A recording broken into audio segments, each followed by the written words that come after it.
La cultura es amplia y diversa, pero en el Rincón de Bárek tiene cabida toda ella, teniendo un especial interés en la cordobesa, para darle pincel, pluma, púa, gubia o sencillamente la voz a él o la artista para que exprese su arte y plasme su obra ante nuestros oídos. En Paradigma Radio comienza El Rincón de Bárek con José Manuel Cumbreras. Touching on your body while you're pushing on me. Don't you win the party, I could do this all week. We'll be dancing till the morning, go to bed, we won't sleep. Chumma, chumma, chumma, kiss the toddy body. Touching on your body while you're pushing on me. Don't you win the party, I could do this all week. We'll be dancing till the morning. Bienvenidos al Rincón de Bárek. Una pintora es una mujer que expresa emociones o conceptos mediante el uso de óleo, acuarela, acrílico y otros materiales, creando obras como retratos, paisajes o arte abstracto. Hoy se encuentra en nuestro estudio una magnífica pintora que ha participado en muchas exposiciones, tanto individuales como colectivas, y con la que vamos a conversar para saber algo de su vida personal y artística. ¿Cuál es tu nombre?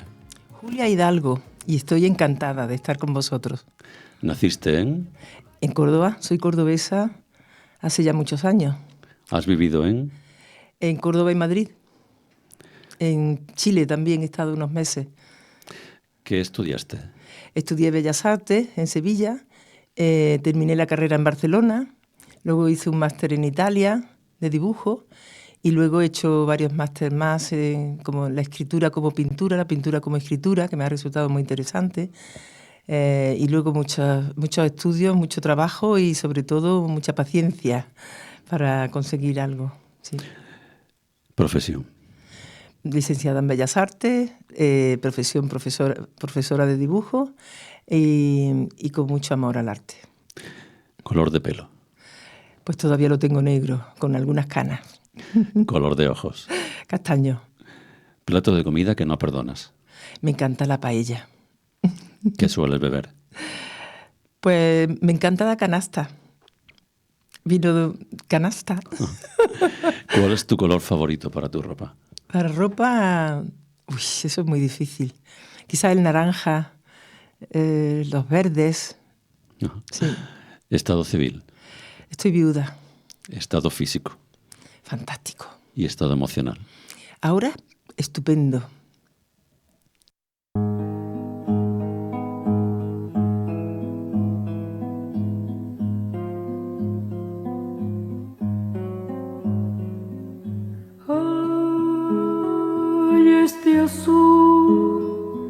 Que les quiero contar cómo fue.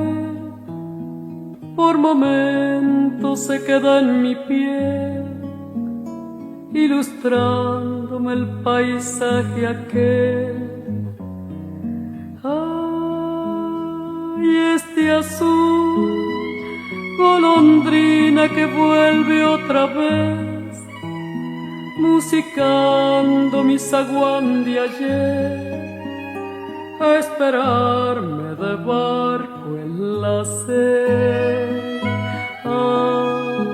Ay, este azul provinciano se quiebra en mi voz, como antigua Vidal en adiós, como un breve puñado de sol.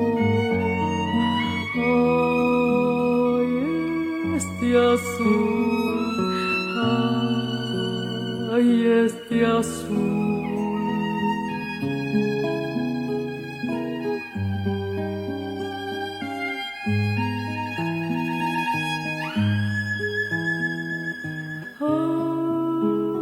Ay, este azul que ha llegado a iniciarme en la luz, con campanas de asombro tal vez, habitando lo que nunca fue.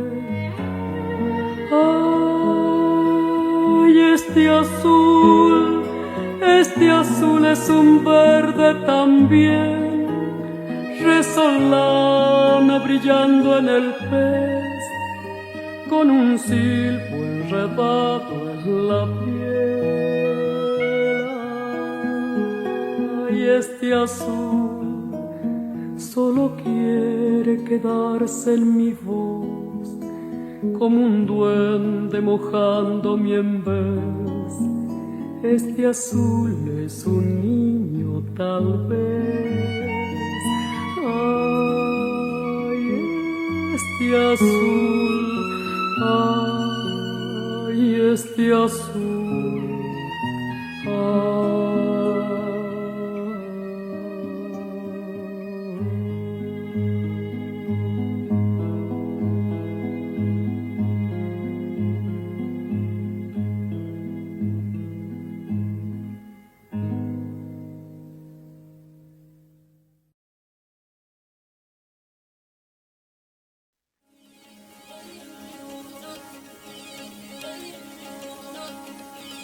El Rincón de Barek.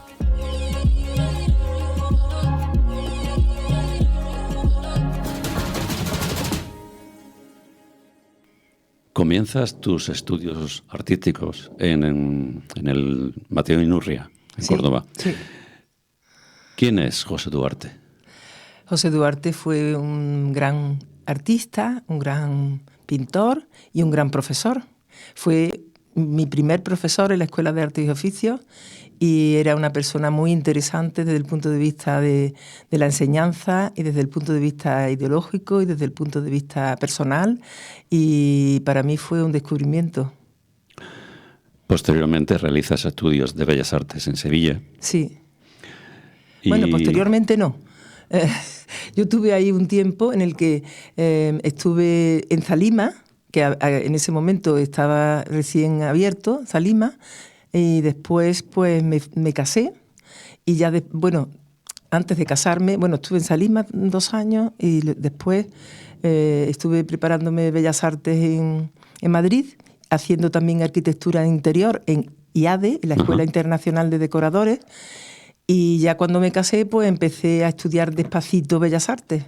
Así que me dio tiempo de estudiar en unos 8 o 10 años, la carrera que eran 5 años, y estar en contacto con Barcelona, y después, posteriormente, pues irme a hacer unos máster en Italia, en fin, pero todo eso ya casada, que mi marido era una persona que me dio mucha libertad, me dejó que me formase extraordinariamente, porque me casé muy joven, y entonces, pues, para mí fue una libertad muy grande. Vamos, yo tuve una hija que en el tiempo en el que ella era más pequeña, por eso tardé tanto en hacer la carrera, porque tuve a la hija a casi los 2 años de matrimonio, y luego ya pues despacito criando a la niña, estudiando a la vez, y luego ya pues cuando ya se hizo más autónoma, pues cuando ya me dediqué más profundamente a la enseñanza, en la Escuela de Artes y Oficios, en la Diputación, en fin, todo esto ha sido una carrera larga porque ya tengo unos añillos. ¿Quién es para ti Antonio Povedano? Antonio Povedano fue un profesor mío muy querido y lo admiraba muchísimo, me influyó muchísimo, porque él era el que me preparaba cuando yo iba a examinarme a Sevilla, porque yo estaba de libre oyente, y Antonio Povedano fue el que me formó para poder ir a Sevilla a examinarme de todas las asignaturas, de dibujo, de color, muy importante, y Antonio Bujalance igualmente, y además un gran amigo. Y Manuel Pérez Aguilera. Manuel Pérez Aguilera es una persona entrañable, queridísima, que ha dejado una estela extraordinaria en la Facultad de Bellas Artes de Sevilla, un profesor magnífico que enseñaba estupendamente y que tuvo a bien acogerme siempre que yo estaba como libre oyente en las clases, y me atendió fenomenal, la verdad. ¿Y si te pregunto por Jaime Mussart? Pues Jaime Mussart fue quien me hizo, como tuve que trasladarle el expediente a Barcelona por situaciones, me quedó la asignatura última de la carrera, que era la descriptiva, y el catedrático de descriptiva pues me dijo que estaba muy difícil de que yo aprobase la asignatura en Sevilla.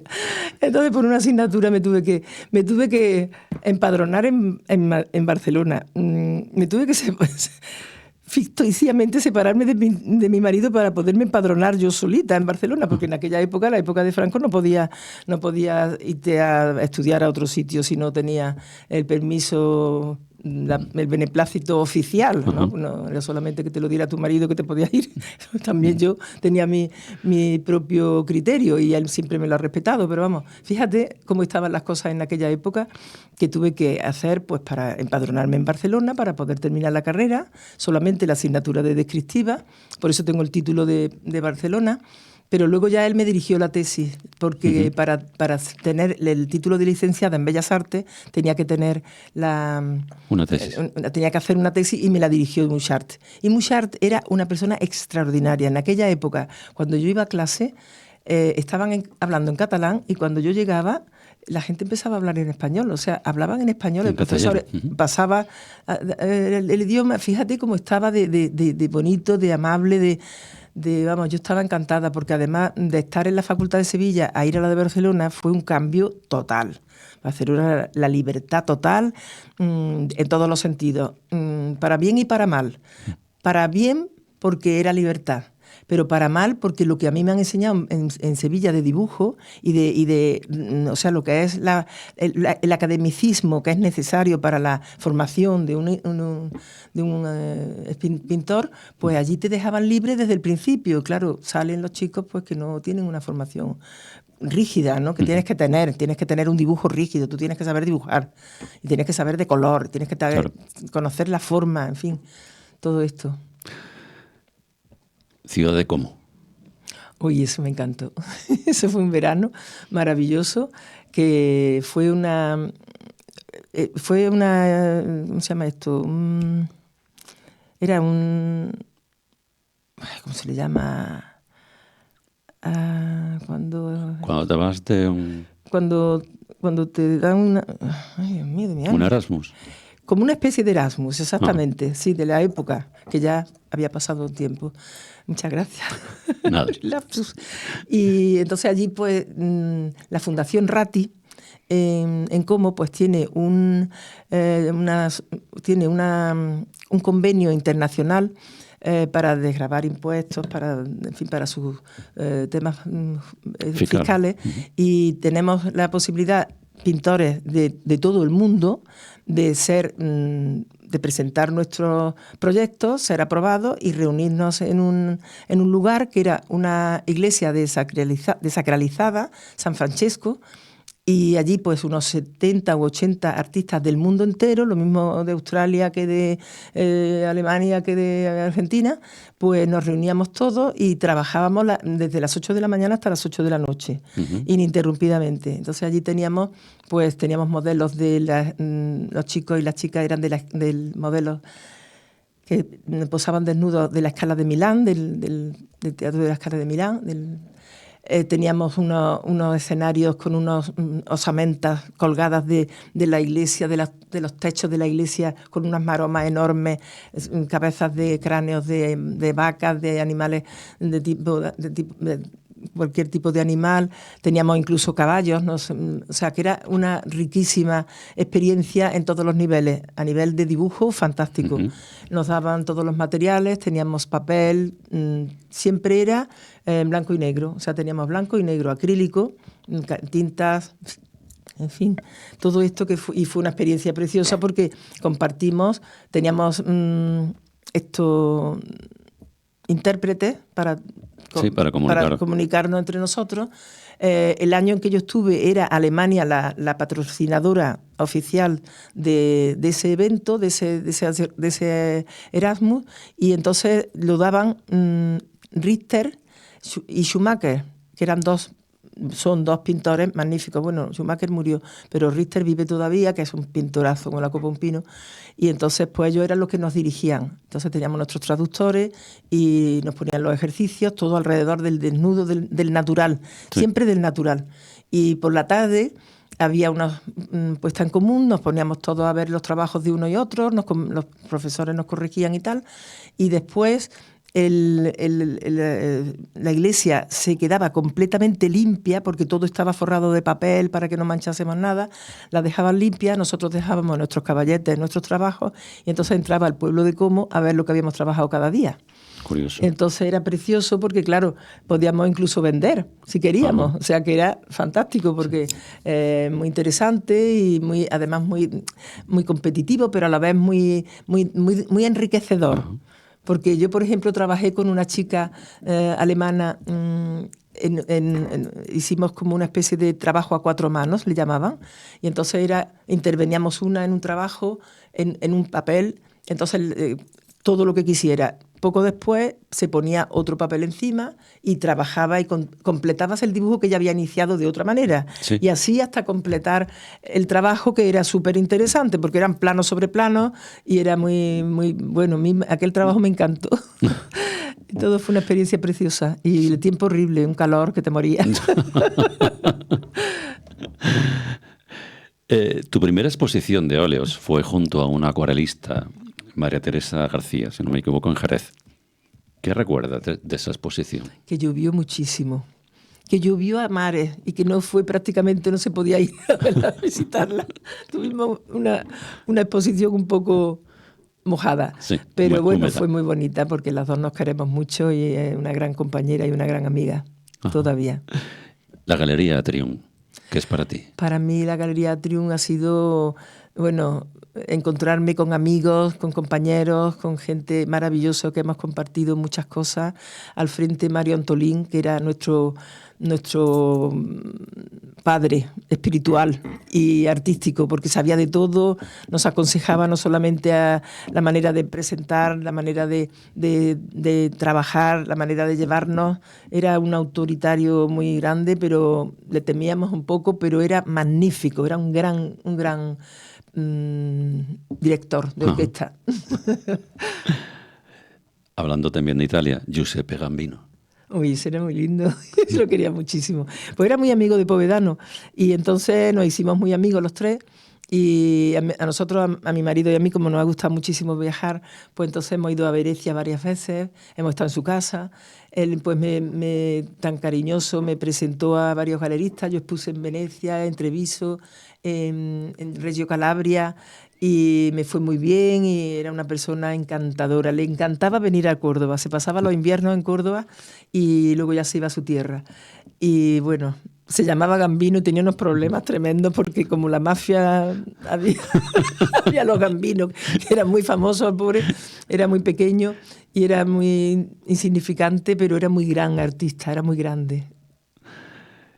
Te has dedicado también a la docencia. Sí. Y creo que te sigues dedicando. Sí, en parte también. Háblanos de tu primera clase. ¿Cómo fue? ¿Qué sentiste? Pues como es, pues espérate que te diga, un poco agridulce, Sí. porque me sentía un poco, te estoy hablando de la Escuela de Arte y Oficio, un poco controlada. Sí. Y a mí me gusta la libertad por encima de todo. Entonces, al principio, luego ya fue diferente, ¿no? Pero de todas maneras, esa etapa de mi vida de la escuela, luego la recuerdo con una sensación eso de no haberme sentido lo suficientemente libre como para haber trabajado lo que a mí me hubiese gustado. Uh-huh. En Sevilla hay una casa. Pues ese fue el premio de pintores para el 92, que mis abuelos eran de Sevilla, mis padres. Y entonces ese título me hizo gracia y lo cogí, pero en verdad la casa es la casa esa que hay granadina al lado de la catedral, esa casa roja que tenía una especie de toldo de uralita blanquecino que daba unas zonas muy opacas y unas luces muy bonitas, y entonces me encantó. Y el fondo de la casa era como yo vi mi casa, desgraciadamente. Un día que tuvimos la mala suerte de tener, yo vivía en Eduardo Dato, una casa de patio y tal, y cuando volvimos de un veraneo, pues nos encontramos que se había destruido parte de la casa, se había caído. Joder. Entonces la parte del fondo de ese cuadro es la visión que yo tuve de mi casa medio con el toldo caído y así medio caída, fíjate, fue un desagradabilísimo. Una experiencia muy durísima, sí. Reencuentro con el dibujo. El reencuentro con el dibujo fue la obra que yo presenté después de venir de Como, que la presenté en el Palacio de Viana y fue muy bien acogida, tan bien acogida que merecía un premio nacional de dibujo, que por una revista de Madrid, que me lo entregaron junto con... teníamos un gran palmarés allí en la fiesta que organizaron. Estaba la Fundación March, estaba Naranjo, me parece que estaba de dibujante, en fin, que dieron unos premios extraordinarios, y entre ellos pues el mío, que me sentí muy halagada porque fue algo muy... abrirme mucho las puertas de Madrid, ¿no? Que junto ya me parece a mí que estaba... o quizás, no sé, era la época que Mario me acogió en su galería y me orientó muy bien y me hizo pues trabajar muchísimo y me conectó con muchas galerías y muy bien, muy bien. Escriben en un artículo: dentro de la variedad de registros técnicos que ha venido empleando, siempre ha mantenido una identidad estilista y una genuina personalidad que hace que sus obras se reconozcan como propias y surgidas de una íntima reflexión y limpia intuición. ¿Estás de acuerdo? Pues sí, yo trabajo por intuición, trabajo de memoria casi siempre. Cuando inicio un cuadro, pues se inicia una mancha que puede ser, si estoy metida en figuras, pues entonces son unos trazos, son unos ritmos que me llevan pues a la falda de una gitana o a la columna vertebral, la pierna, ¿no? Y luego pues los hombros y la cabeza, y va todo en conjunto, y esos son como movimientos del brazo que ondean y que bailan un poco al son de la gitana, ¿no? Si estoy, por ejemplo, haciendo un retrato, pues ya trabajo de otra manera, completamente más, el movimiento del brazo lógicamente es más pequeño, y ya puedo trabajar con trapos, con óleo directamente al trapo, o trabajo con pinceles grandes, emborrono, muevo. Y si estoy como ahora, por ejemplo, con los humedales, que son, para mí ahora es algo que he descubierto que es muy, muy bonito, porque el humedal es un lugar que en un principio fue completamente... no pasaba completamente desapercibido para el hombre, no se valoraba. No se valoró. Y entonces en el siglo XVII es un biólogo el que descubre que en una gota de agua estancada hay un microcosmos impresionante, hay un montón de microorganismos, de pequeñas partículas con vida, y gracias a esas investigaciones, pues se va dando una visión diferente a los lagos, a los charcos, incluso a los lagos, a las aguas remansadas, porque son auténticos laboratorios de vida. Ahí se genera una cantidad de extraordinaria de líquenes, de insectos, ya de helechos, de plantas, ya como los sauces, o sea, de pájaros. Ahí ya hay un mundo maravilloso de la nada prácticamente, ¿no? Porque son aguas estancadas, ¿no?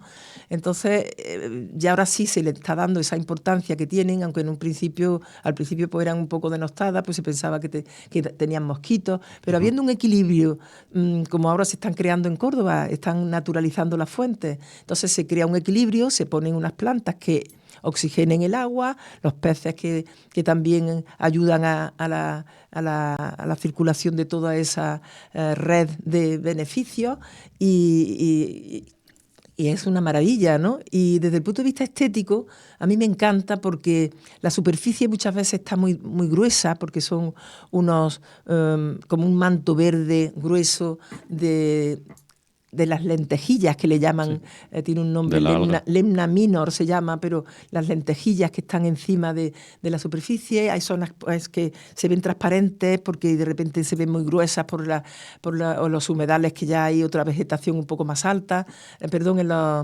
las marismas, que ya hay otro tipo de vegetación porque el agua es salobre, en fin.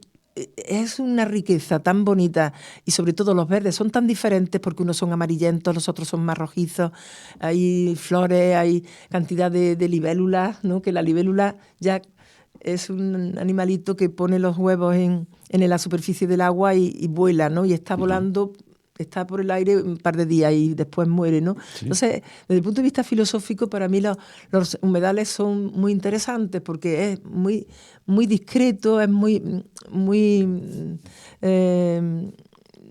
humilde, digamos, ¿no? Pero hay una belleza, hay una riqueza, y desde el punto de vista de lo que es para mí plásticamente es enorme, y poéticamente, porque me gusta bastante la lírica, la poesía, la música, y todo ello lo acompaño pues con este mundo del humedal y del reino de las libélulas, que le llamo, Ajá. que es muy bonito ese nombre.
El Rincón de Bárek.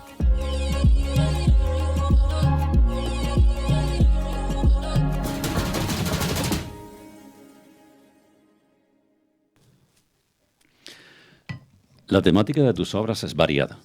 Paisaje, arquitectura monumental, pintura religiosa, bodegones, flamenco, desnudo, mundo taurino y mundo floral. ¿Hay alguna de esas temáticas con la que te sientas más a gusto? Pues yo creo que esta última, en esta etapa de mi vida, es la más importante porque es como un renacer. Para mí los humedales han sido un renacer, porque piensa que inicio el cuadro con una mancha oscura que se mueve sola y que se va como está empezando a desintegrarse, pero esa podredumbre que se está viendo, esa irregularidad, se está convirtiendo en algo fértil y verde, ¿no? El cuadro que se llama El corazón del humedal, lo estoy recordando ahora mismo, y se inició así, con una mancha oscura que va cubriendo el lienzo y va derivando hacia los verdes. Y luego hay una verticalidad que se va, la pintura corre hacia arriba, la brocha sigue y llega al límite del cuadro, la parte superior del cuadro, donde está una zona pequeñita de cielo. Entonces, ese corazón del humedal donde hay un centro de luz muy grande y en la parte derecha está todo lo podrido y en la parte izquierda está la regeneración, eso para mí fue un inicio de un pensar en que en nuestra vida tenemos muchas complicaciones, tenemos muchas cosas buenas, entonces tenemos que aprovechar las buenas y tenemos que ser felices y sobre todo nosotros pintando, los pintores que sufrimos muchísimo, sufrimos una barbaridad, que la gente que no oye nos dice vaya manera de sufrir, pero la verdad es que lo pasamos muy mal cuando no nos salen las cosas, pero esta exposición yo la veo muy redonda, porque he conseguido que la gente perciba lo que yo quería. Y en primer término te digo que lo he conseguido porque Miguel Carlos Clemenso me ha hecho una presentación maravillosa, porque ha sido que mis palabras son muy torpes para poder describir la maravilla que él ha hecho en el libro y en el gran panel que hay a la entrada de la exposición. Ajá. Entonces, es que veo que verdaderamente me ha hecho resurgir, estoy en un momento de madurez pictórica muy rico, me encuentro muy bien físicamente, entonces estoy consiguiendo cosas que llegan, y es lo que queremos los pintores. Esta es la exposición que tienes actualmente, pero vamos a ir un poco más atrás. Hablando de los bodegones, que también has pintado, escriben. Son composiciones en las que los elementos representados, fundamentalmente las frutas, atraen nuestra atención, sugiriéndonos un mundo diferente, pero a la vez profundamente próximo y atrayente. ¿Qué piensas? Se lo agradezco muchísimo. Pues mira, el bodegón ha sido la temática que a mí me ha permitido trabajar con libertad. La gente piensa que el bodegón es muy aburrido. Y los alumnos, por supuesto, los bodegones no les gusta. Pero yo, en el bodegón ha sido donde yo me he conseguido trabajar con materia, pegando, rascando la pintura, yendo al fondo del cuadro, volviéndome hacia arriba y saliendo granada, saliendo frutero, saliendo sandía o saliendo lo que sea. Pero ahí está, ¿no? Ahí está la fuerza, está la inspiración, está la técnica y está todo. Todo está en los bodegones. En el 2007 eres la elegida para el cartel anunciador de la Feria de Córdoba. ¿Qué te entró en el cuerpo cuando te dijeron que...? Pues a mí me encantó porque, bueno, las gitanas me encantan. Pero sobre todo estaba yo en una época en que estaba un poco metidilla con el tema de la informática, que se me da fatal, pero sé la utilidad tan enorme que tiene. Entonces, para mí fue un desafío porque yo hice una pintura muy suelta, como ya se vio, ¿no? Una gitana bailando con mucho garbo y mucho salero, pero el fondo es una fotografía de la feria de Córdoba, trabajada con Photoshop, con todo lo que son los farolillos, un lugar de la feria, y todo eso lo hice en negro, con Photoshop, llevándomelo a umbral, que es donde se queda uno con lo mínimo, nada más que con la esencia de la forma. Y eso lo proyecté sobre un soporte de un acetato, y lo superpuse junto con el texto, lo superpuse a la gitana. Entonces ahí había pues una parte que era pictórica, como siempre la he hecho yo, pero al tener ese plástico encima con una forma totalmente gráfica, pues me producía un efecto muy interesante. Y por eso los colores negro, rojo, ¿sabes? El amarillo, pues son los colores de nuestra tierra, y quedó ahí con una fuerza extraordinaria. Por eso me gustó mucho. Y ese cartel, pues gracias a Ana Verdú, que ya sabes que era la directora del archivo municipal, cuando hizo una exposición muy interesante sobre los carteles, la historia del cartel en Córdoba, pues tuvo a bien poner en la portada del libro que se publicó, pues un trozo de un cartel muy antiguo, junto con mi gitana, que estaba ahí súper graciosa y súper espontánea y muy expresionista, muy expresiva, ¿no? Y quedó muy bien en la portada del libro, y fuimos a Barcelona a presentarlo. Bueno, tiene una historia muy bonita todo eso. Dicen en un artículo, su reto de cada día es componer, empastar, dibujar, distorsionar, pulir, velar, retocar, patinar, tejer y destejer la realidad. En definitiva, para que ésta, tras pasar por el tamiz de su exquisita sensibilidad, pierda la transparencia de lo cotidiano y se nos brinde con el atractivo de lo singular. Pues esa frase me parece preciosa, y que lo que hago es tejer y destejer y hacer. Por eso trabajo sobre madera, porque yo soy capaz de cargarme un cuadro entero. O sea, yo pinto un cuadro y de repente digo, pues no me gusta, pues ¡buah! Y le meto una espátula que tengo enorme, o le meto un chorreón grandísimo de pintura y me lo cargo. Y entonces sobre eso que ha resultado de lo destruido, de la herida que se ha producido en la pintura debido a esa violencia, pues de repente me quedo mirando y digo, pues puede ser algo bello, de aquí parte una idea. Y ese es mi estímulo, eso es mi manera de recurrir a lo espontáneo. Esos son recursos que tenemos algunos pintores, porque es un recurso para ir tirando un poco de la memoria esa selectiva que tenemos dentro, y que como no tires de ella de alguna manera así como violenta, por lo menos en mi caso, ¿no? Por eso hay una frase muy interesante, muy bonita de Miguel Carlos Clemenson, que dice, ay, que no te lo sé decir, pero dice que soy, no sé, fuerte, dura, agresiva con la pintura, que tengo fuerza para destruir y para luego construir con toda la delicadeza del mundo. Tengo las dos cosas, ¿no? Esa suavidad, esa dulzura que pueden tener las pátinas para dar la sensación de agua transparente, tranquila, que debajo hay otra capa y debajo hay otra capa, y al final está un poco la mugre, ¿no? Pero lo de arriba ya está limpio, ya está pulido, ya tiene su vegetación, ya tiene sus colores, ya tiene el cielo, tiene el alma del artista, ¿no? Y lo de abajo ahí se ha quedado, y que se quede tranquilito, que no salga.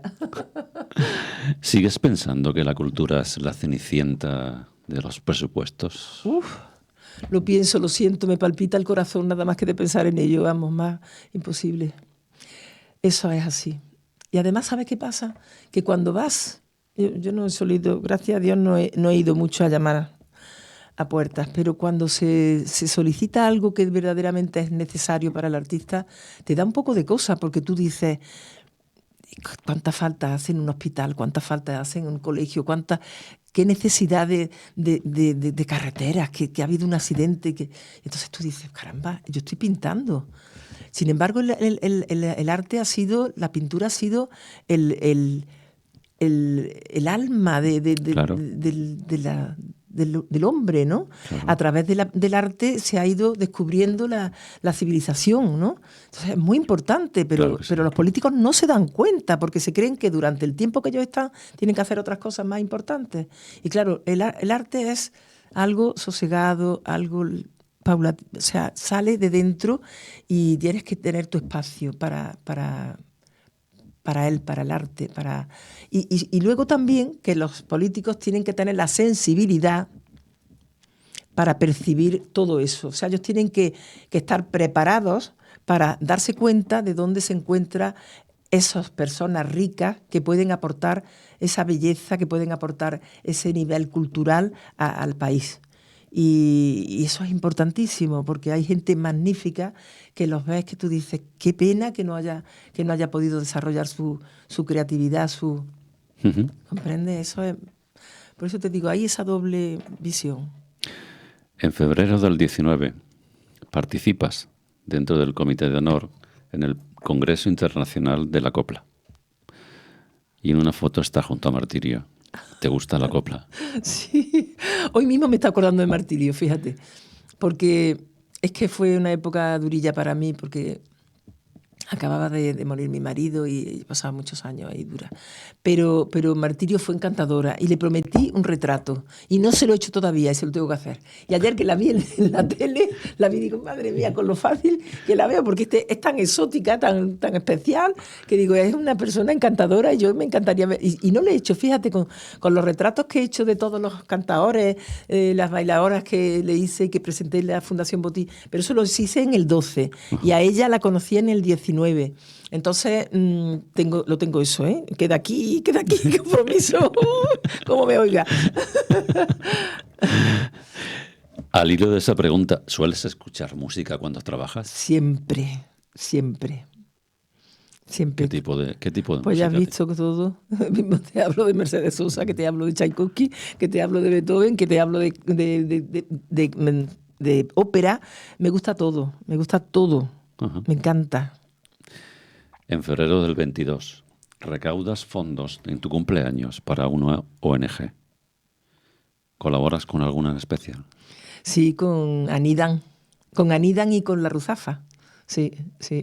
¿Crees que es necesario? Bueno, es que eso fue una experiencia maravillosa, pues te cuento. Oye, eso es demasiado, vamos.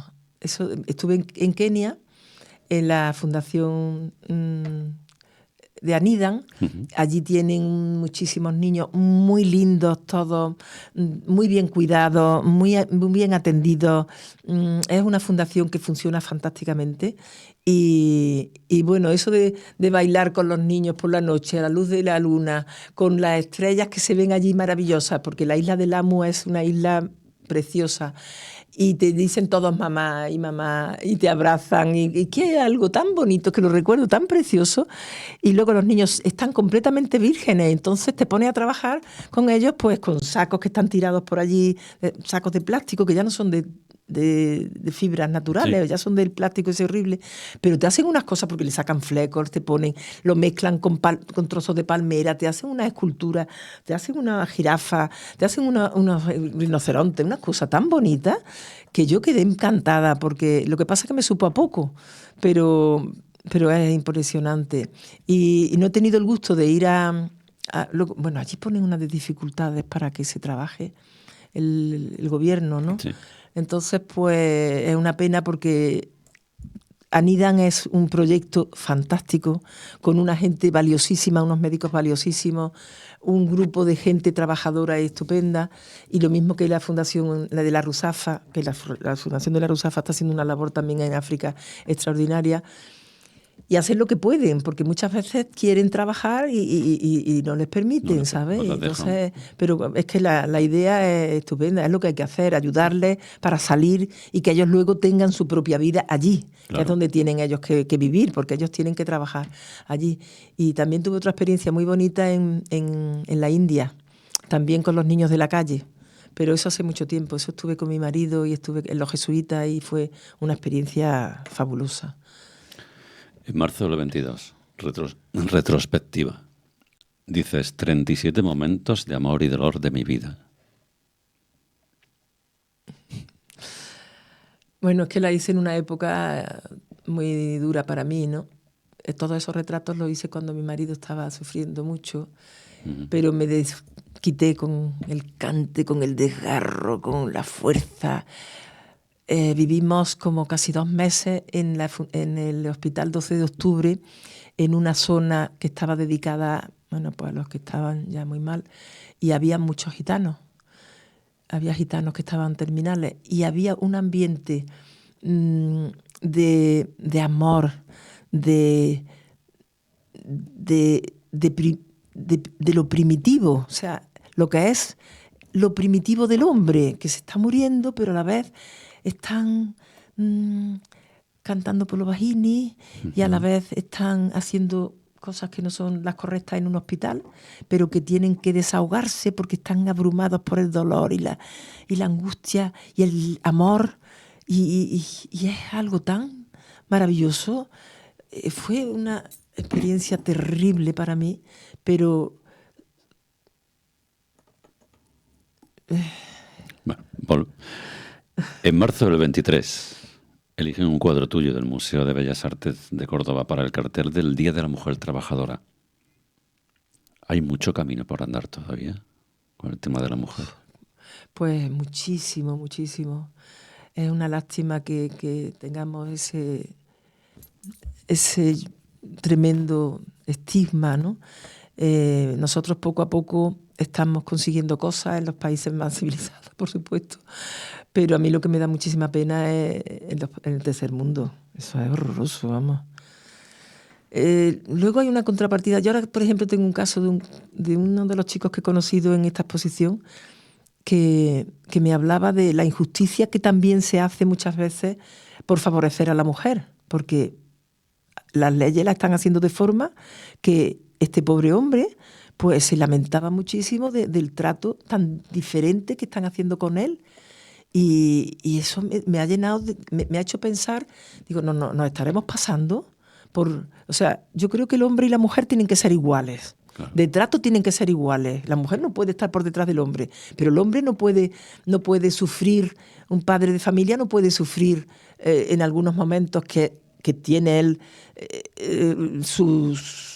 que es una persona honrada, que es una persona buena, y que por circunstancias esté sufriendo lo que está sufriendo. Eso no se puede permitir, porque es que la ley ya está acusándolo sin haber demostrado antes nada, y eso es duro. O sea, yo apoyo totalmente a las mujeres que tienen, bueno, no lo voy a hacer, por Dios, si soy mujer, y las comprendo perfectamente, pero me da pena de que no sea tan justa la ley, que ahora en algunos casos no se vea con tanto mimo el trato de la mujer y del hombre. Lo invisible de Cántico. ¿No puedes hablar de él? me está haciendo un examen, tengo mucha tela. Pues lo invisible de Cántico fue una charla que di como académica en el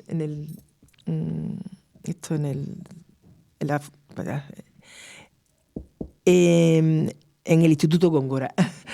Y yo inicié esa conferencia con el cuadro en blanco de Malevich.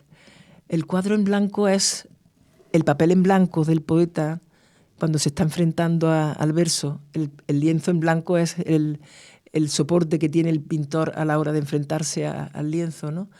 Y ese paralelismo, a lo largo de la exposición que hice, pues es muy interesante, porque el poeta escribe lo que siente, el pintor pinta lo que siente, ¿no?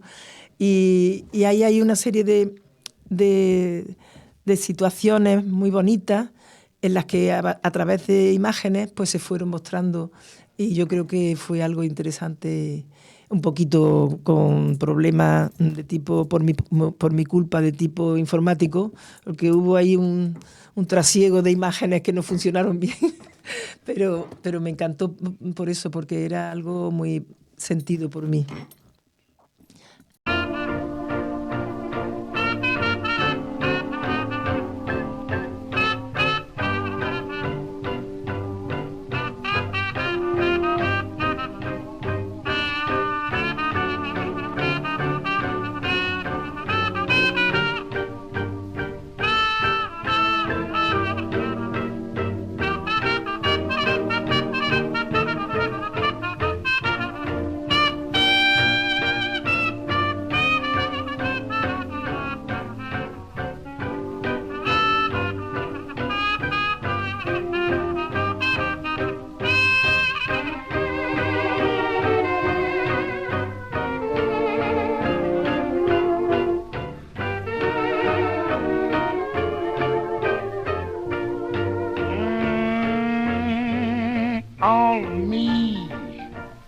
Why not take all of me, baby?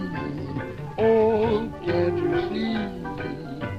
I'm no good without you. Oh, baby, take me. I want to lose them. Oh, baby, take my arms. I'll never use them. Oh, baby, your goodbye left me with eyes that cry. Oh, yeah, I gotta go on, dear, without you.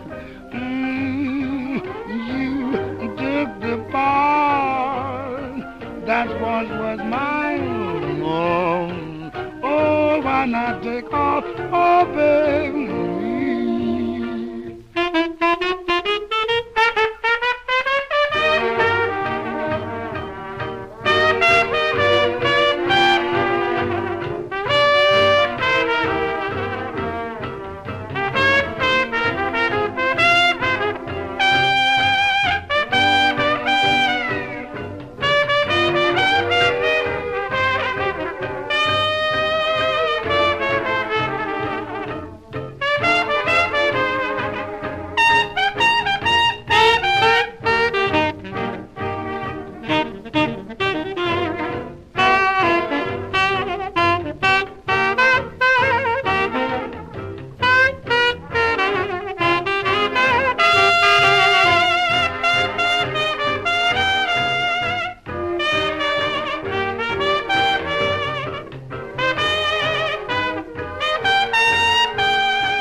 El Rincón de Barek.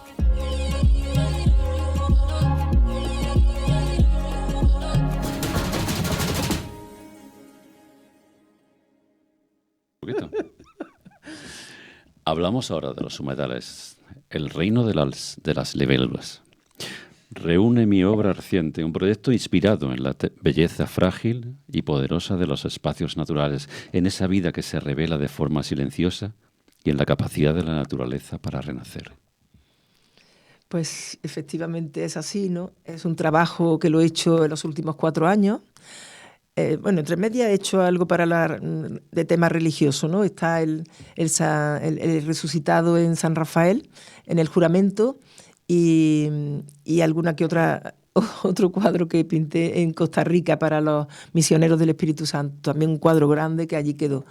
Pero en medio han sido 4 años que me ha dado tiempo de reposar lo que es reposar el humedal, o sea, ir construyendo el humedal desde el principio con todo ese fango, quitando el fango, haciéndolo fértil, liberando toda esa materia pictórica y dando veladuras encima de esa materia, muchas capas, porque claro, el óleo es que se tarda mucho en secar y entonces pues tienes que dejarlo.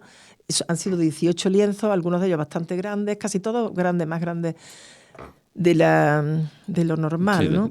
Y entonces dejarlo reposar y dejar que actúe también lo no intencionado, porque no me gusta que la pincelada se note, me gusta que sea una superficie muy lisa, porque verdaderamente cuando estás debajo del agua está todo escurridizo, todo se te va, ¿no? Todo se te va, el color se va fundiendo uno con otro y tú cuando vas trabajando te parece que estás sumergida en ese agua, ¿no? Uh-huh. Que muchas veces es más limpia, otras veces tiene pececillos, otras veces tiene algas que te resbalan las manos. Uh-huh. Y cuando sales fuera, como cuando nacen los huevecillos, la libélula, pues entonces puedes volar. Y uh-huh. Entonces vuelas y te vas a lo más alto y estás en un espacio dorado por el color en el que se inflama el color de la divinidad y haces pues una sorpresa continua. Hablas de un cuadro en especial en esa exposición en la que dices que está en el límite de la abstracción, pero que conserva más que ninguna la esencia de lo que quiero decir. porque en el aire de la charca, ese sonido del vuelo de los insectos, usas en el carborundum. Carborundum. Es un silicato de silicio. Que es más duro que el diamante. Exactamente. Y proyecta una luz muy bonita. Ajá. Y entonces sale del cuadro esa luz. Entonces la luz ya no la he provocado yo en el cuadro, sino que ya se lanza fuera. Por eso lo he puesto. Julia, ¿te has encontrado a gusto? Oye, hoy aquí encantada. Ha sido un placer. ¿Cuáles son tus próximos proyectos? Pues voy a seguir con mis humedales. Y a lo mejor ahora me dedico... Hay solamente un cuadro que es marisma, así que me voy a ir, dentro de una semana, me voy a ir a Sanlúcar de Barrameda. Buen sitio, buen vino y buen marisco. Sí. Formas de contacto. ¿Cómo dices? Formas de contacto, por si alguien quiere saber algo de ti. Ah, bueno, encantada. Pues mira, mi contacto es pintorajuliahidalgo@gmail.com y me están haciendo una página web. Entonces ahora me la están haciendo, con lo cual ahora estoy saliendo con mucha frecuencia porque tengo a un chico que lo está haciendo muy bien. Así que dentro de poco, o juliahidalgo.com o juliahidalgoquejo.com, uno de los dos.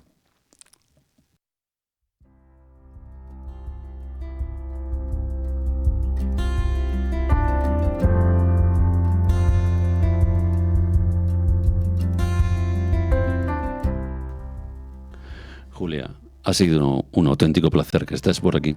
Gracias por tu tiempo. Gracias a vosotros por haberme dedicado este espacio tan largo.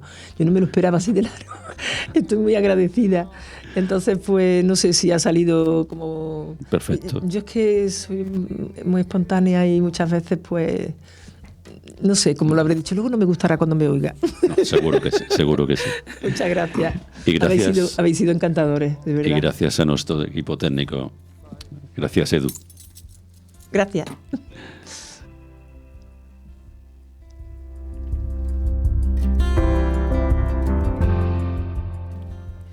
Es cielo abrasador, es fuego helado, es herida que duele y no se siente, es un soñado bien, un mal presente, es un breve descanso muy cansado, es un descuido que nos da cuidado, un cobarde con nombre de valiente, un andar solidario entre la gente, un amar solamente ser amado. Es una libertad encarcelada, que dura hasta el postrero parasismo, enfermedad que crece si es curada. Este es el niño amor, este es su abismo. Mirad cuál amistad tendrá con nada en el que todo es contrario de sí mismo. Definición de amor, Francisco de Quevedo. Finaliza el Rincón de Barek. El próximo jueves tenéis aquí una cita en Paradigma Radio. Hasta entonces, buena semana.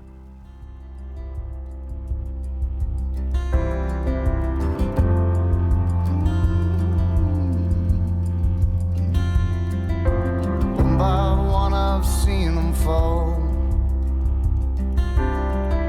Some just don't show up at all.